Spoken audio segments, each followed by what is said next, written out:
Ајо Рубиса, Да. вие сте последното семејство еврејско во Штип. Остане ли некој евреин, некој граѓанин кој што е со еврејско потекло во Штип? Последниот евреин беше дедо ми, а после дедо ми веќе знаете, повеќе сме измешани со македонци. Така да, дедо ми беше последниот евреин што остана во Штип. Инаку во Штип имало голема бројка на евреи. Голем дел од нив. Околу 651 членови, така да после Холокаустот се вратиле само дедо ми уште еден, кој тој еден веќе заминал за Израел. Вие сте роден во Штип? Да. Тука живеевте? Колку време сте во Израел?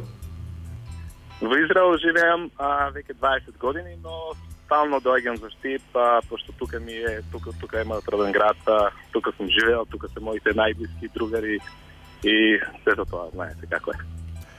Сега се вративте со организираната евакуација што е направена со амбасадите на Македонија. Да, авионот кој беше финансиран од македонската влада, заедно со помош и со српската влада организира авион за да се вратат македонците кои што беа таму и кои работеа таму и како туристи и како и вака нели што отидоа за работа таму.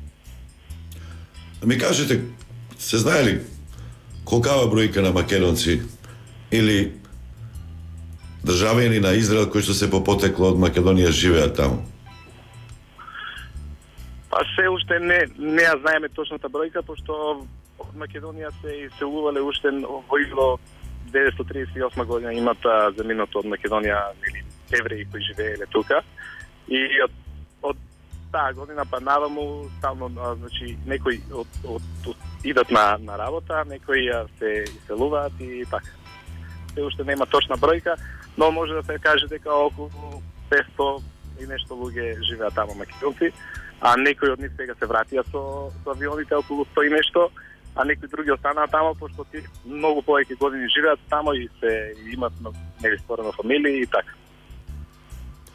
Има ли луѓе кои што одат на работа, гастарбајтери или бизнис прават? Има некои луѓе кои доаѓаат преку агенции кои работат, да кажеме, на година така и после се враќаат назад. Сега тие луѓе сите што беа таму, сите, значи мислам дека најголем дел од нив се врати, можда неколку останаа така што уште не се врати, што по своја волја останаа така. Рубиса, 20 години живееш таму. Не е нешто ново ова што се случува, меѓутоа со толкав обем, толку жестоко не се случило до сега. Да, овој пат е многу посериозна работа, пошто знаете како ова се работи со, мислам дека нели терористи влегоа во Израел и така да тие не бира дали има кои луѓе се таму, дали се туристи, дали се некоја верска националност, не бира, значи пукаа по луѓево и многу дел загинаа таму. Имаше околу 3000 луѓе кои беа на техно забава, на техно музиката, знаете, има луѓе кои во кибуцот, да. Националности кои сакаат да забават. И сите тие луѓе ги пукаа, голем дел од нив се спасија, околу 260 луѓе, млади луѓе таму загинаа на лицето. И така да, во истиот момент додека се пукаше тоа, имаше и напади со ракети кои стигнуваа до Тел Авив, исто и до мојот град. Имаше сирени на секои 5 минути, но ние во моментов и не бевме во нашиот град, така да помалку ги слушнавме сирените, после 2 дена кога се вративме, ги слушавме повеќе и така да не сакавме малку, бевме вознемирени и така заедно со другите македонци сите заедно се вративме и ние со нашето семејство во Македонија. Рубиса, Израел е држава која што речиси постојано е во вонредна воена состојба.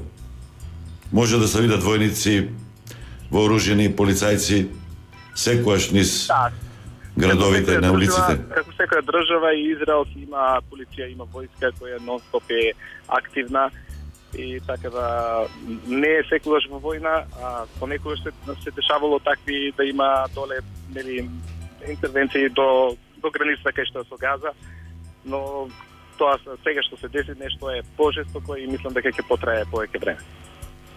Инаку каде живеете вие? Рековте блиску до Тел Авив. Ние живееме во градот Ганеитика. Тоа е градче, ново градче многу и е 10 километри од Тел Авив. понастрана е подобро е така да малце ми личи и на мојот роден град Штип и затоа така го одбравме местото да бидеме таму, блиско до Тел Авив. Изненадување што сега речиси да нема точка во Израел до кое што не пристигнуваат ракетите на Хамас. Очигледно имаат многу по-современо и по-моќно оружје, стекнато, купено, направено. Да, ракетите на Хамас стигнуваат до Тел Авив.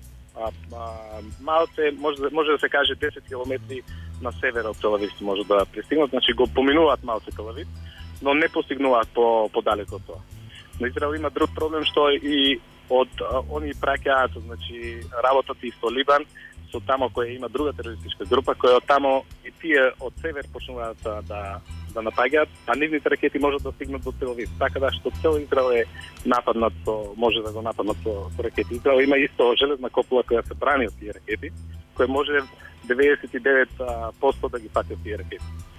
Например, сега имаше околу 5000 ракети кои беа изфрлени над Израел, само околу 20-30 ракети падна и некои падна на отворени места кај што израелците не ги фаќаат тие ракети кај што паѓаат во море или на отворено место, а некои удрија директно во згради и во куќи кај што некои ги загинаа кои што не се сокрија во под зграда или по некое посигурно место.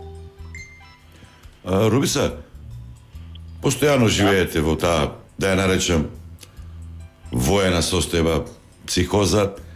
Сепак, јачината на овој напад, влегувањето на израелска територија на можеби 1000 припадници на Хамас е изненадување. Што се зборува во израелското општество, израелските медиуми? Или сега сите молчат, кога ќе заврши тогаш ќе почнат сметките да се испорачуваат за политичарите и за безбедносните служби? Тоа ќе се знае на крајот, но мислам дека сега целта на Израел и на повеќе држави кои се приклучија со Израел е целта на мисија сега да го уништат Хамас до крај и дека после повеќе нема да имаат, пошто никој не е помислил дека они ќе ја поминат границата и дека ќе пукаат по невини луѓе и нема да пираат кои се тие луѓе, дали се туристи, дали се тоа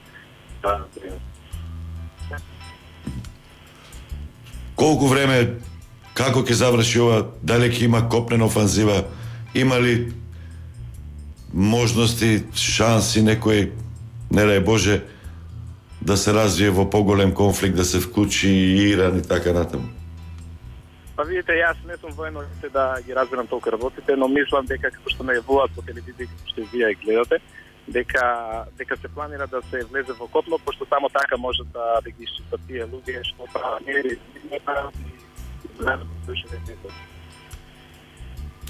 Рубиса, пожелувам добро престој тука и пожелувам што побрзо да заврши ова, за да може да се врати. Да, сите го сакаме тоа. Да. Ти благодарам. Благодарам Пајо Рубиса, евреин од Штип, кој што 20 години живее во Израел.